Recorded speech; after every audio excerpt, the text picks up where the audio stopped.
जय हिंद फ्रेंड, हिंदी और प्राइड में आप सभी का स्वागत है। जैसे कि हम आधुनिक काल संबंधी पीवाईक्यू सीरीज लेकर चल रहे हैं और यहाँ पे देखिए हमें 601 नंबर क्वेश्चन से कंटिन्यू करना था। निम्नलिखित में से कौन सी रचना महाकाव्य नहीं है? इसमें से ये देखना है कि कौन सी रचना इनमें से जो है वो महाकाव्य नहीं है। कामायनी, साकेत, प्रियप्रवास, पल्लव। तो देखिए पल्लव छायावादी कवि सुमित्रानंद पंत द्वारा लिखी गई प्रारंभिक कृति है। पल्लव के बारे में बात करें तो जो पल्लव है ये छायावादी कवि सुमित्रानंदन पंत द्वारा लिखी गई प्रारंभिक काव्य कृति है। यह महाकाव्य नहीं है।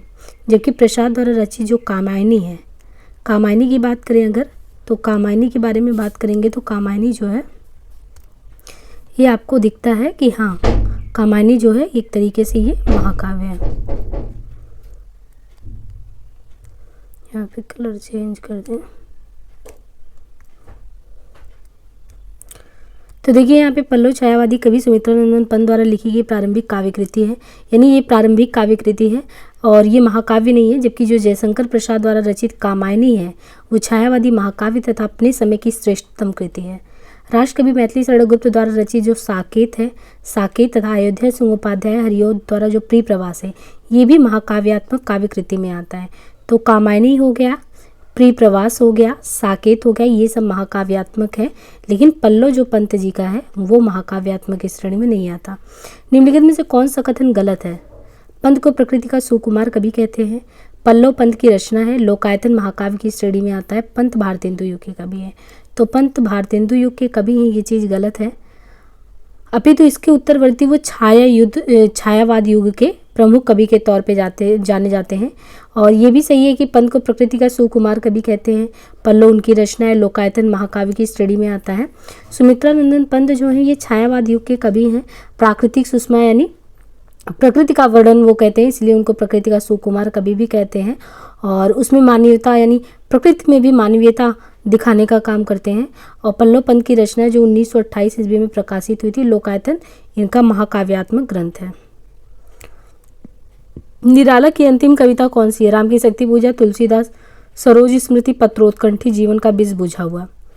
तो यहाँ पे देखिए राम की शक्ति पूजा, इसमें से निराला की अंतिम कविता कौन सी है?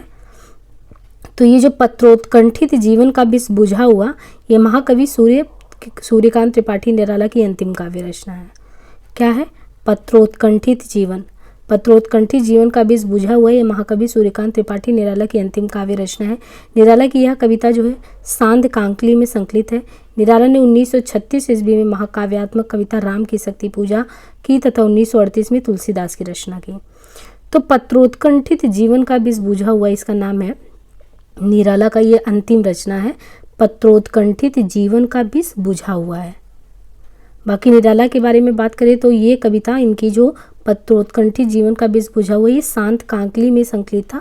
अंतिम है इसलिए भी इम्पॉर्टेंट है और किस में संकलित है ये भी जरूरी है। और निराला ने 1936 ईस्वी में महाकाव्यात्मक कविता जो है राम की शक्ति पूजा और 38 में इन्होंने तुलसीदास की रचना की थी।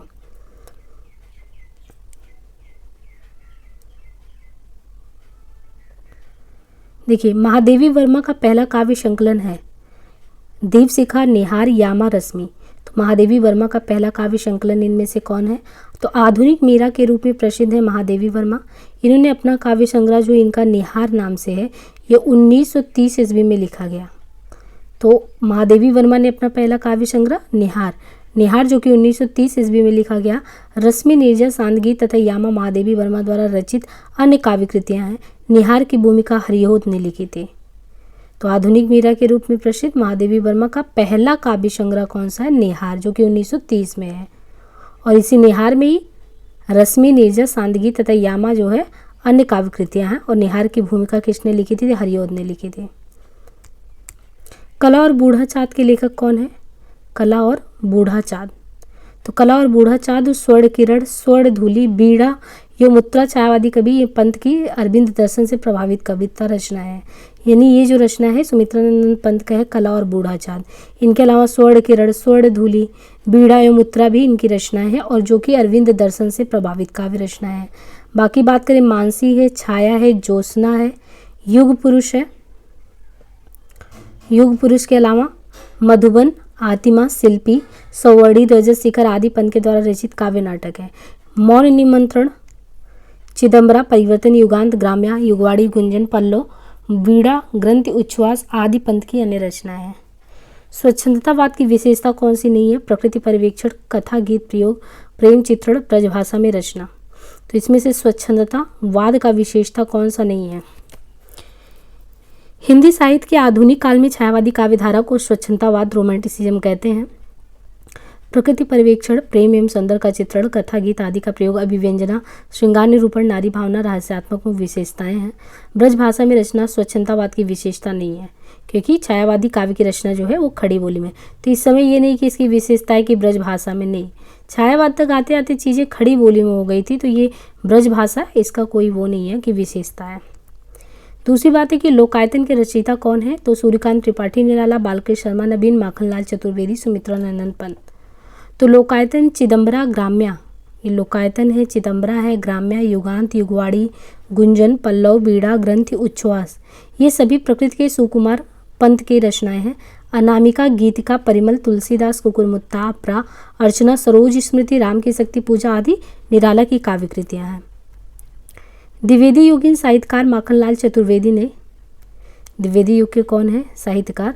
तो माखनलाल चतुर्वेदी। इन्होंने हिम तरंगिणी, हिम किरीटनी, युग चरण, समर्पण एवं माता नामक ग्रंथों की, बालकृष्ण नबीन के कुमकुम, अपलक, रश्मि रेखा, क्वासी हम बिस्पाई जन्म के आदि ग्रंथों की रचना की है।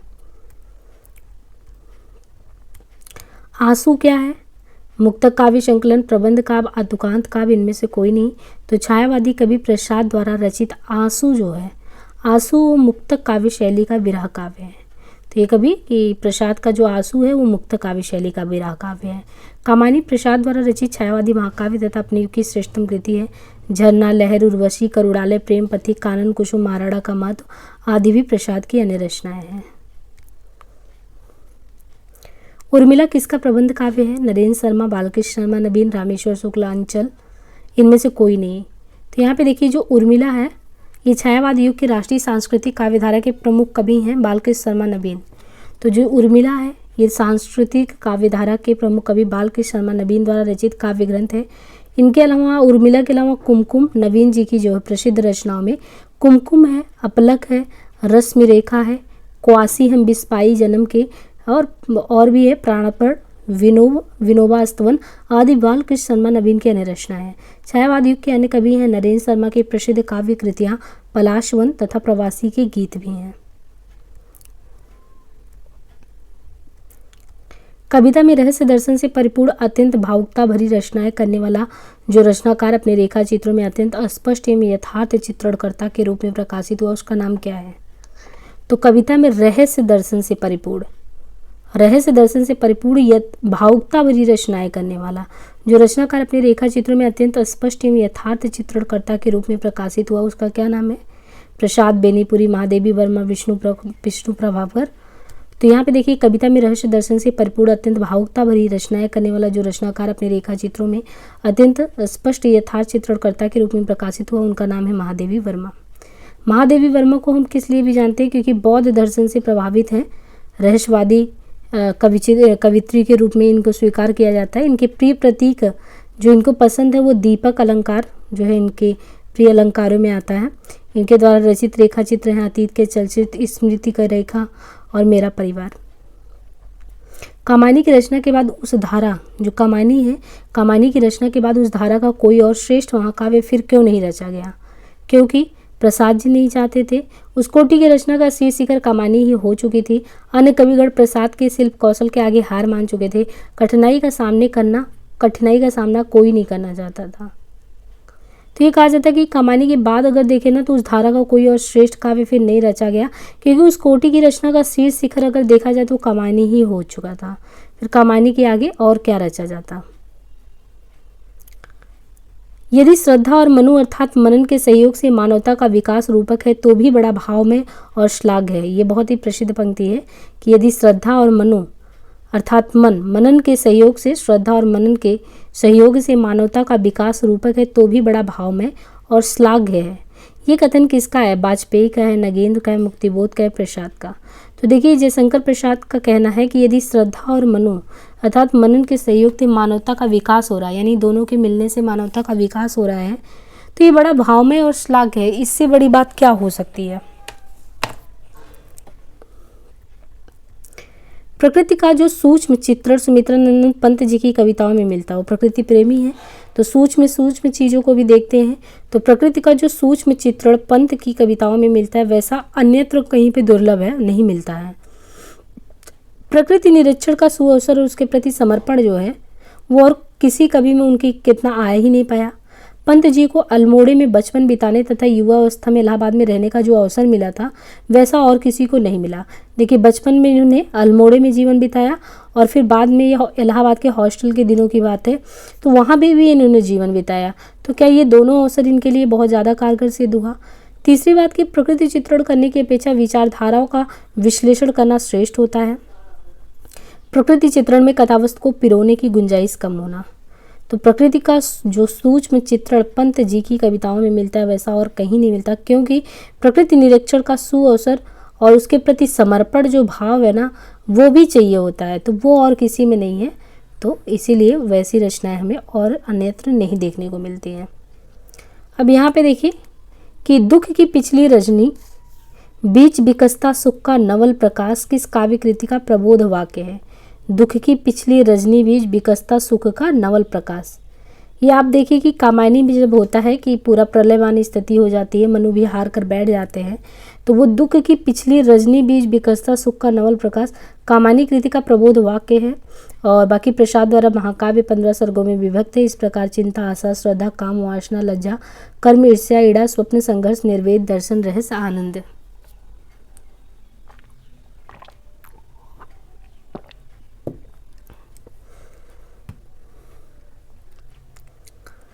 प्रस्तुत काव्य पंक्ति के रचयिता का नाम चिन्हित कीजिए। कितने हृदयों के मधुर मिलन क्रंदन करते बन बिरह कोक।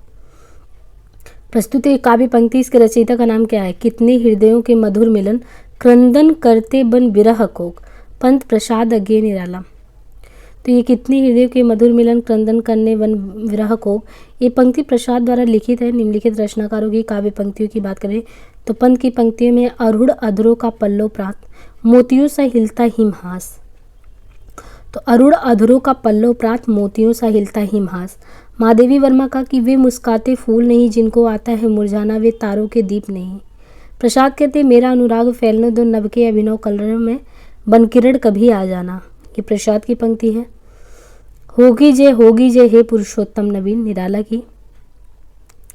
असत्य कथन को चिन्हित करना है कि श्रद्धा कामायनी का तीसरा सर्ग है। राम की शक्ति पूजा रामकथा से संबंधित रचना है। कुकुरमुत्ता में छायावादी शब्दावली का निषेध है। अंधेरे में कविता चांद का मुंह टेढ़ा में संकलित नहीं है। तो ये बात गलत है जो चौथा दिया गया है कि इसमें संकलित नहीं है, जबकि श्रद्धा कामायनी का तीसरा सर्ग है। राम की शक्ति पूजा रामकथा से संबंधित रचना है। कुकुरमुत्ता में छायावादी शब्दावली का निषेध है, सभी कथन सही है। कुकुरमुत्ता में छायावादी शब्दावली का निषेध है, सभी कथन सही है। अंधेरे में मुक्तिबोध की लंबी कविता है जो कि चांद का मुंह टेढ़ा में ही वो कविता संग्रह में संकलित है।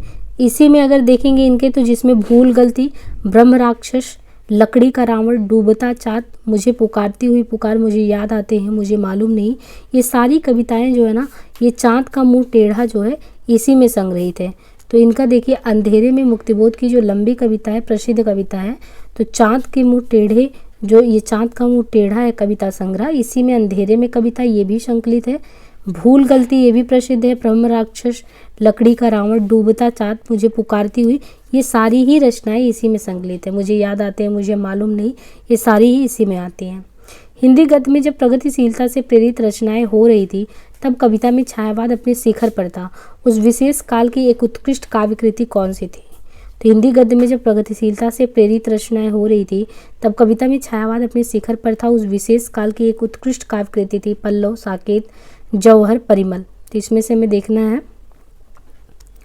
कि हिंदी गद्य में जब प्रगतिशीलता से प्रेरित रचनाएं हो रही थी, यानी प्रगतिशीलता से प्रेरित रचनाएं हो रही थी उस समय देखिए, तब अगर देखें कि कविता में छायावाद तो अपने शिखर पर था। उस विशेष काल की एक उत्कृष्ट काव्य कृति अगर देखें तो उसमें से एक काव्य कृति थी पल्लव। तो हिंदी गद्य जब प्रगतिशीलता से प्रेरित रचनाएं कर रहा था, उसमें अपने शिखर पर छायावाद, और उसमें भी उत्कृष्ट काव्य कृति में पल्लव का नाम आता। पल्लव पंत की रचना है, और इसमें है कि पल्लव पंत का तीसरा कविता संग्रह है जो 1928 में प्रकाशित हुआ। ये हिंदी साहित्य में छायावाद युग के आरंभ का समय था, और इसकी लगभग सभी कविताएं प्रकृति के प्रति प्रेम में डूबी हुई थी। माना जाता है कि पल्लव में पंत की सबसे कलात्मक ऐसी 32 कविताएं संग्रहित हैं। सुमित्रा नंदन पंत की किस रचना को छायावाद का मैनिफेस्टो कहते हैं? देखिए, छायावाद का मैनिफेस्टो भी पल्लव को ही कहते हैं। और देखिए, अल्मोड़ा से संबंधित है ना, तो उत्तराखंड असिस्टेंट प्रोफेसर में ये क्वेश्चन आया हुआ है। तो सुमित्रा नंदन पंत की रचना पल्लव 1928 ईस्वी को छायावाद का मैनिफेस्टो या घोषणा पत्र कहते हैं। प्रश्न में मैनिफेस्टो के स्थान पे फेनिफेस्टो छप गया है, जो कि त्रुटिपूर्ण है। उच्छ्वास 1920 ईस्वी है ना, उच्छ्वास इनका जो है, पल्लव तो 1928 में आया, उच्छ्वास जो था 1920 में पंत की पहली छायावादी रचना है। तो इसको भी ध्यान देना है कि सुमित्रा नंदन पंत की पहली अगर देखें छायावादी रचना कौन सी है, तो ये उच्छ्वास है जो कि 1920 में है। बाकी पल्लव तो 1928 में है, गुंजन इनका 1932 में है, ग्राम्या 40 में है, लोकायतन भी प्रसिद्ध है तो ये 64 में है। पंत जी को संवेदनशील इंद्रिय बोध का कवि भी कहा जाता है, तो ये भी ध्यान देना है कि संवेदनशील इंद्रिय बोध का कवि भी पंत को कहा जाता है। निम्नलिखित में से कौन सी रचना सूर्यकांत त्रिपाठी निराला की नहीं है? अनामिका, परिमल, गीतिका, निशीथ। तो निशीथ जो है ये निराला की रचना नहीं है, बल्कि ये राम कुमार वर्मा की है, तो इसको ध्यान रखना है। नाम क्या है रचना का? निशीथ। निशीथ किसकी रचना है? निराला की नहीं है, बल्कि वर्मा की रचना है। और ये देखिए कि अनामिका 1923 ईस्वी इनके द्वारा जो भी और भी है, तो ये अनामिका जो है, अनामिका का समय 1923 है, और परिमल 1930 में परिमल था। और इसी के साथ गीतिका देखिए तो गीतिका 1936। तो यहाँ पे इसको ध्यान रखना है कि अनामिका 1923 में, परिमल 1930 में, गीतिका 1936 में। देखिए, ये पहले भी क्वेश्चन आया, लेकिन इस बार ये पूछ रहा है कि कला और बूढ़ा चाँद की विधा के बारे में बताइए, है ना। तो पूछने का तरीका नहीं, तो ये पूछा था कला और बूढ़ा चाँद किसकी रचना है। अब की बार पूछ रहा है कि कला और बूढ़ा चाँद जो है क्या है। तो कला और बूढ़ा चाँद जो है सुमित्रा नंदन पंत का काव्य संग्रह है। इनके अन्य काव्य संग्रह में बीड़ा, पल्लव, चिदम्बरा, लोकायतन, युगपत, स्वर्ण किरण आदि है। वनमेला, उत्तरा, परिक्रमा, चित्राधार। और यहाँ पे सामने है सूची दो, रामनरेश त्रिपाठी, निराला, सुमित्रा नंदन पंत, महादेवी वर्मा, प्रसाद। अब यहाँ पे सुमेलित करना है सामने वाली पंक्तियों से। तो यहाँ पे देखिए कि रचना वनमेला निराला, उत्तरा सुमित्रा नंदन पंत, परिक्रमा महादेवी वर्मा, चित्राधार प्रसाद का है, मिलन रामनरेश त्रिपाठी की रचना है। निम्नलिखित काव्य पंक्तियों को उनके रचनाकारों के साथ सुमेलित करना है। प्रिय स्वतंत्र रहो, अमृत मंत्र नो भारत में भर दे। इस पार प्रिय मधु है तुम हो, उस पार प्रिय जाने क्या होगा। अरे कहीं देखा है तुमने मुझे प्यार करने वालों को, यह मंदिर का दीप इसे नीरव जलने दो। तो ये पंक्तियां हैं कि प्रिय स्वतंत्र रहो, अमृत मंत्र रहो, नव भारत में भर दे, ये निराला की पंक्तियां हैं। इस पार प्रिय मधु है तुम, तो ये हरिवंश राय बच्चन का है। और मुझे प्यार करने वालों को ये मंदिर का दीप इसे नीरव जलने दो, ये प्रसाद की पंक्ति है।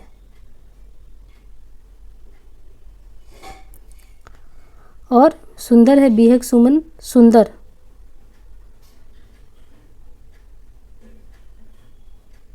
महादेवी वर्मा का मानो तुम सबसे सुंदरतम।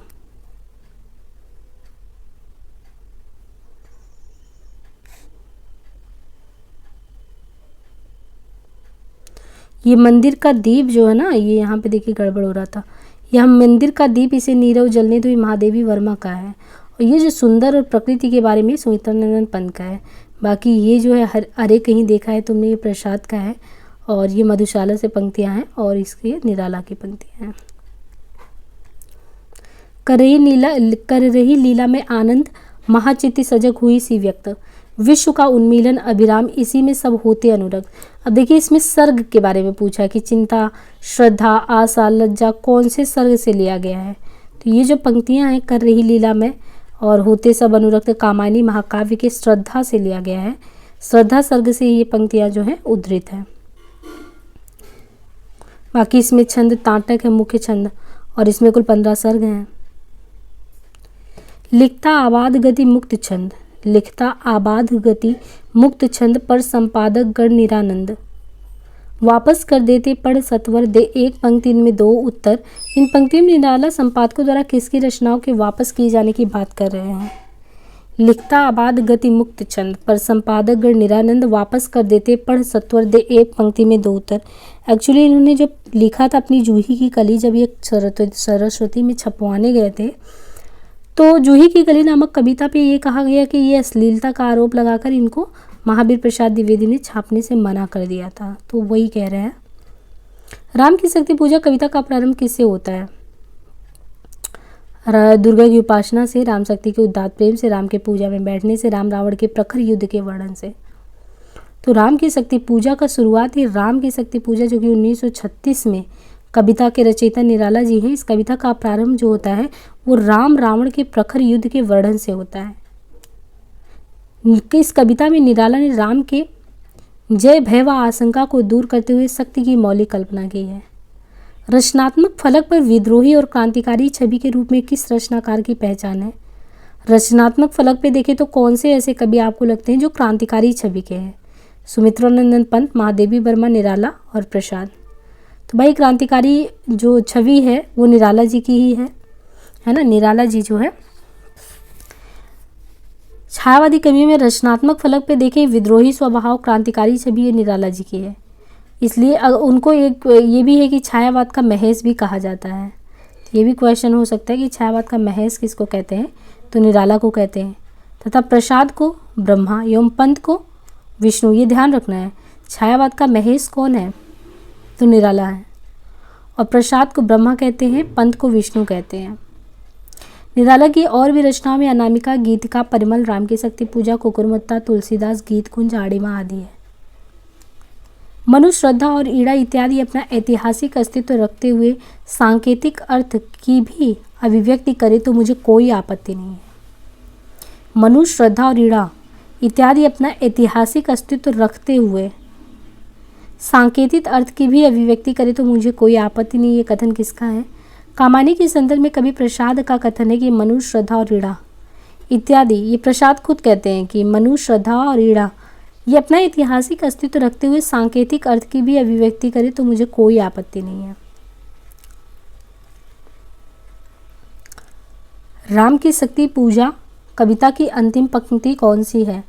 क्रम क्रम से हुए पार राघों के पंच दिवस पूरा करता हूँ देकर मात एक नयन, कह महाशक्ति राम के वदन में हुई लीन, सब चले सदे राम की सोचते हुए बुझे।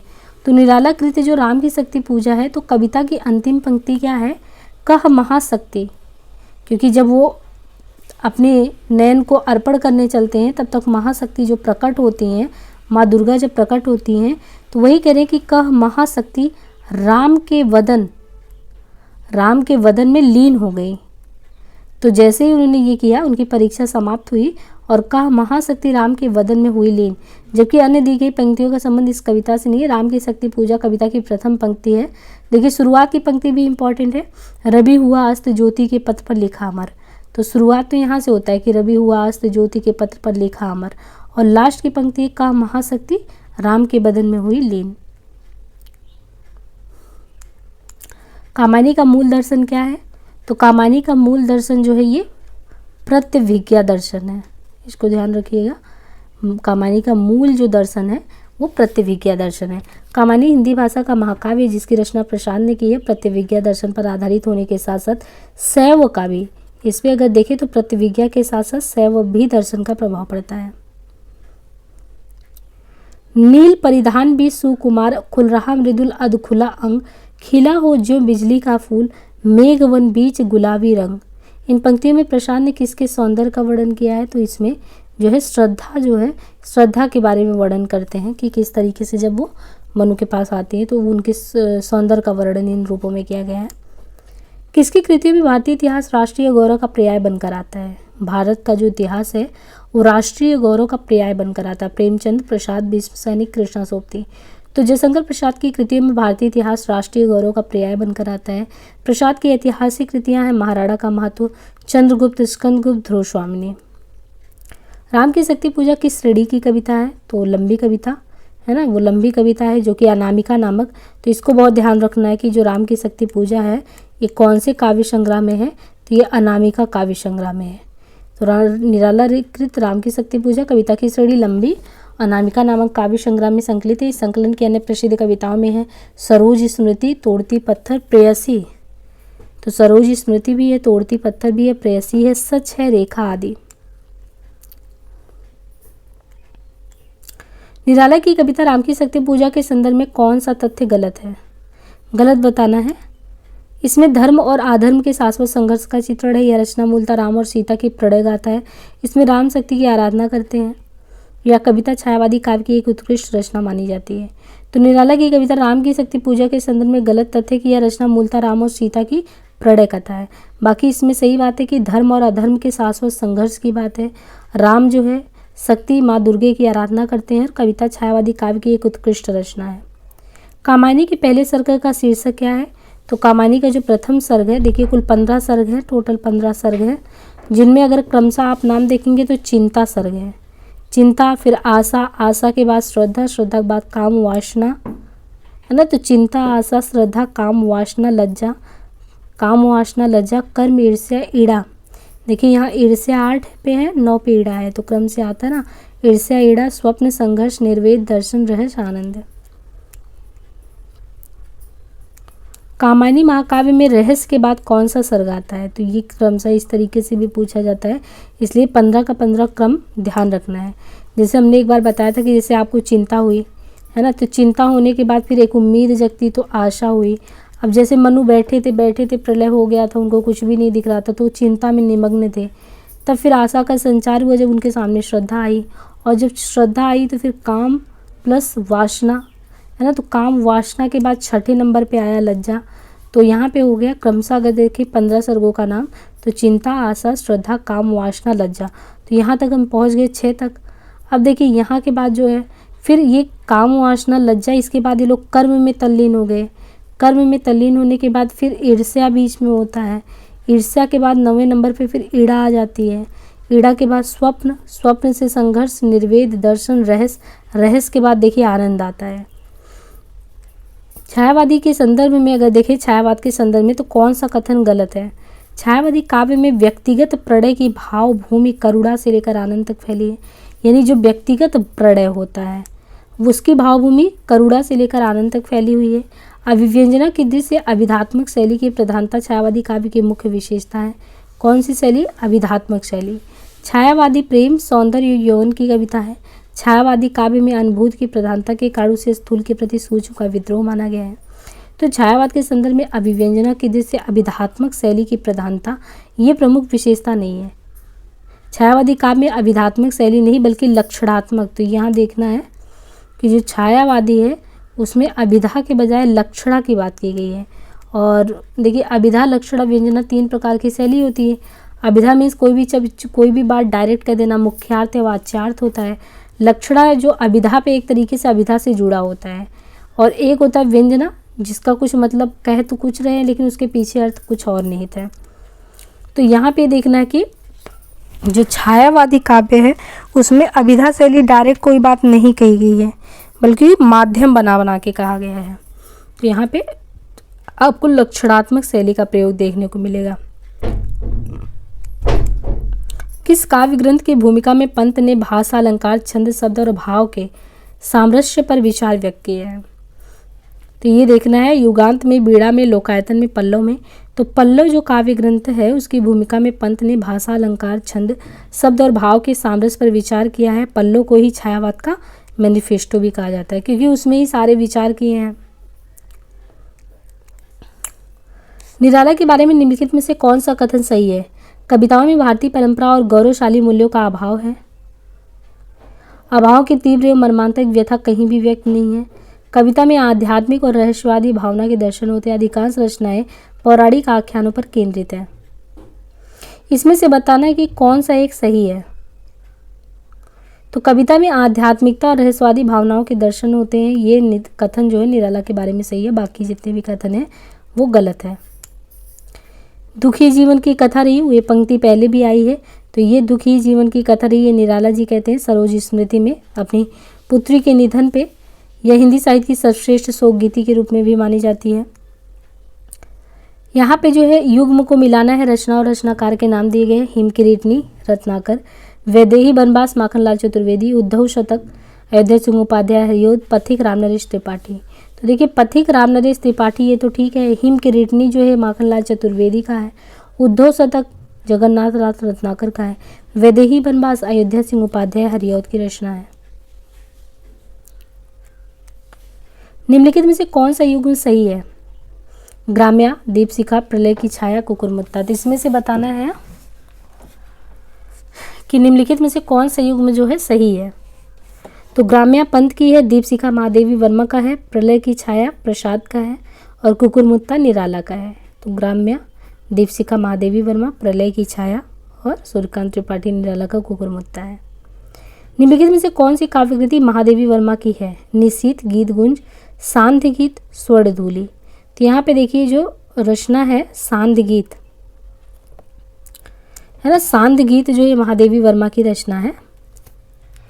बाकी निशीथ जो है इसके पहले भी आया था, निशीथ रामकुमार वर्मा जी की है। गीत गुंज निराला का, स्वर्णधूलि पंत का है। निम्नलिखित में से कौन सी रचना महादेवी वर्मा की नहीं है? निहार, नीरजा, रश्मि, गुंजन। तो गुंजन जो है उसके पंत हैं, जबकि निहार, रश्मि और नीरजा महादेवी वर्मा की ही रचना है। पंत की अन्य रचनाओं में ग्रंथि, ग्राम्या, कला और बूढ़ाचाँद, लोकायतन, चिदंबरा, सत्यकाम और भी रचनाएं हैं। ग्रंथ किसकी रचना है? ग्रंथ सुमित्रानंद पंत की रचना है। पंत की अन्य रचनाओं में पल्लव भी है, उच्छ्वास, बीड़ा, लोकायतन, स्वर्ण किरण, स्वर्ण धूलि, गुंजन, युगवाड़ी, युगपथ, चिदंबरा, ये सारी रचनाएं जो है ये पंत की हैं। छोड़ ध्रुवों की मृदु छाया, तोड़ प्रकृति से भी माया, बाले तेरे बाल जल में कैसे उलझा दूं लोचन, ये बहुत ही चर्चित पंक्ति है और ये जो पंक्ति है सुमित्रानंद पंत जी की है। छायावाद की किस कवि की दार्शनिक पृष्ठभूमि उसके उत्तरार्ध रचना काल में विवेकानंद के विचारों से प्रभावित है? तो ऐसे कौन से छायावाद के कवि हैं जो दार्शनिक पृष्ठभूमि जो बाद के रचना कालों में विवेकानंद के विचारों से प्रभावित है? तो ये है निराला, बहुत ही प्रगतिवादी कवि थे। तो ये दार्शनिक पृष्ठभूमि में उनके उत्तरार्ध जो स्वामी विवेकानंद थे उनके विचारों से प्रभावित थे। जबकि पंत जो थे ये अरविंद दर्शन से प्रभावित कवि थे। तो पंत के बारे में कि अरविंद दर्शन से थे।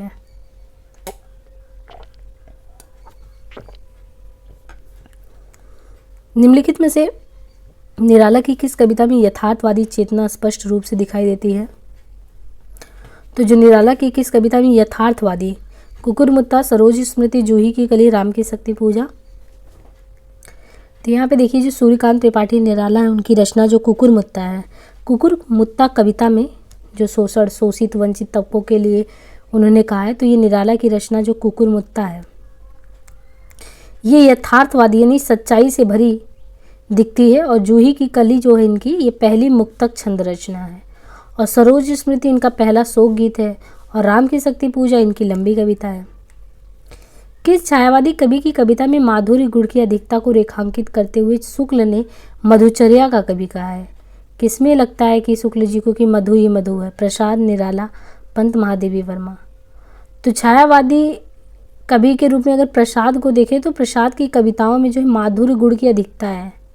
और शुक्ल जी को लगा कि ये है मधुचर्या के कवि, क्योंकि जहाँ देखो न ओज गुण ना प्रसाद गुण, जहाँ भी देखो माधुर्य गुण है, तो इनको मधुचर्या कहा। प्रकाशन वर्ष के अनुसार निम्नलिखित कविताओं का सही अनुक्रम लगाना है। अब यहाँ पे देखिए एग्जैक्ट ये आपको डेट अगर एग्जैक्ट याद है तो आप लगा सकते हैं। तो इसमें जैसे प्रलय की छाया 1925 ये प्रसाद की है। मधुबाला तो बहुत ही कल हमने देखा था ना कि मधुशाला, मधुबाला, मधुकलश। तो हमने देखा था कि मधुशाला 35 में, जब मधुशाला में जाएंगे बाला को देखेंगे तो 1935 है, फिर 36 है, फिर मधुकलश, फिर 1937। तो ये तीनों क्रम था। तो यहाँ पे मधुबाला जो है बच्चन का है। असाध्य बीड़ा भी बहुत प्रसिद्ध है, तो ये 1961 में आगे का है असाध्य बीड़ा। और पटकथा 1972 में सुदामा पांडे धूमिल का है। निम्नलिखित काव्य पंक्तियों को उनके रचनाकारों के साथ सुमेलित करना है। दुखी जीवन की कथा रही, मैं दिन को ढूंढ रही हूँ जुगनू की उजियाली में, मन मांग रहा है मेरा सिकता हरिक के प्याली में। रोज़ सवेरे मैं थोड़ा सा अतीत में जी लेता हूँ, क्योंकि रोज़ शाम को मैं थोड़ा सा भविष्य में मर जाता हूँ। बिखरी अलके जो तर्क जाल। तो यहाँ पे देखिए अज्ञेय, पंत, महादेवी वर्मा, निराला, प्रसाद सभी की पंक्तियाँ उद्धृत हैं। तो दुखी जीवन की कथा रही है महादेवी वर्मा जी की है। नहीं, यहाँ पे दुखी जीवन की कथा ये तो सरोज स्मृति से निराला जी की पंक्ति है। मैं दिन को ढूंढ रही प्याली में, ये महादेवी वर्मा की है। और रोज सवेरे में थोड़ा जी लेता हूँ और भविष्य में मर जाता हूँ, ये अज्ञे का है। और बिखरी अलके, ये तो कामायनी में, तो प्रसाद की पंक्ति है। तो यहाँ पे हमने आधुनिक काल संबंधी 50 क्वेश्चन किए हैं, PYQ है ये। और ये सीरीज़ कंटिन्यूअस चल रही है और आप इसको देखते रहिए। हिंदी आवर प्राइड करके टेलीग्राम है, डिस्क्रिप्शन में लिंक है, वहाँ से कनेक्ट होकर आप टेलीग्राम से जुड़कर PDF प्राप्त कर सकते हैं। बाकी लाइक शेयर सब्सक्राइब करना नहीं भूलें। आज के लिए इतना ही, धन्यवाद।